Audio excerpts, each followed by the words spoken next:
Hello, I'm Laura from Charlie's Rewarding Pet Nutrition. This video is why 80-10-10 recipes are not complete. I'll explain the concept of 80-10-10 raw feeding, explain the differences between ingredients and nutrients, and why there is nutritional variation in 80-10-10 recipes. First things first, an 80-10-10 recipe means that it's designed to meet the proportions of 80% muscle meat with 10% organ meat or offal and 10% bone. This is a feeding method which is popular and widely used to replicate the proportions of a whole prey which would be eaten by a wolf. So why do I say that 80-10-10 isn't complete? Well, nutrition is a science and dogs need nutrients, not ingredients. As with all nutrition, ingredients and foods are a way to supply the nutrients that the body requires. So, for instance, your dog doesn't need meat, they need nutrients, which can be supplied by meat. The nutrients could include amino acids, fatty acids, vitamins, minerals, and so on. These are the nutrients that would be supplied by the food or ingredient, which could be meat. Nutrients are all required in specific quantities, which is why recipes should be reviewed by a professional to ensure nutrient levels are sufficient and the food complete and balanced. We could spend hours looking into the details of ingredients and various recipe combinations. Here I just want to illustrate how there is huge variation within ingredients and therefore the nutrients potentially supplied in an 80-10-10 combination. I've provided a few examples on this slide of the kind of variation that we see. These are not the only nutrients or only ingredients which this variation applies to. They are just examples.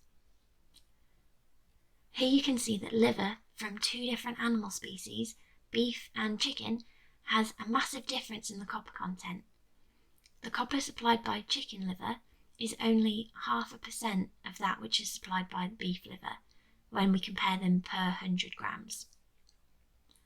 You can also see the different selenium levels provided by three different beef organ meats, liver, heart and kidney.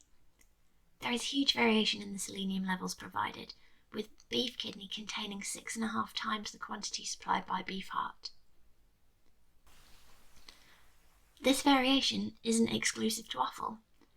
Between beef and lamb muscle meat, even when similar fat contents are used, there is a 40% difference in the magnesium supplied. Then looking at the bone portion, comparing the calcium content of turkey neck and chicken neck, there is 60% more calcium in turkey neck than chicken neck. This shows how easy it would be to undersupply or oversupply nutrients using only the 80-10-10 structure for your dog's diet. Even varying ingredients and recipes is no guarantee that the nutrient levels will be met safely. Usually, within an 80-10-10 diet, these nutrients are well below nutritional recommendations. These levels require careful supplementation, which often isn't directed by the suppliers of 80-10-10 foods. This leads owners to think that the 80-10-10 food structure fulfills their dog's complete nutrient requirements, when in fact it can't. There are nutrient guidelines which pet nutritionists like me work to. These guidelines are regularly updated as nutritional knowledge is improved. They show us the minimum levels of nutrients which are recommended for dog health, the minimum nutrient levels which legally need to be present in a complete dog food, and maximum permitted levels for nutrients too. All of this alongside studies and information for the optimal combinations and best practices for creating pet foods.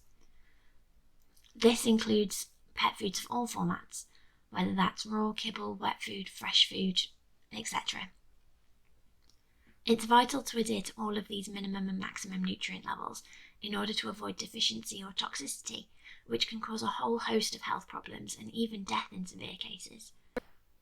This is the responsibility we carry when formulating a complete pet food.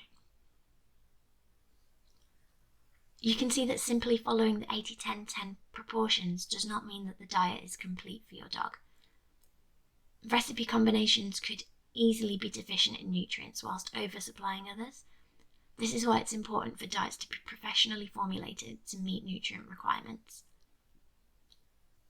So this is why 80-10-10 recipes aren't complete.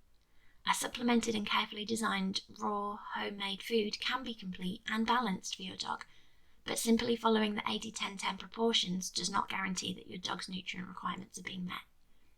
If you're interested in having your dog's diet reviewed or would like a raw recipe created for you, then please do get in touch because we'd be happy to help.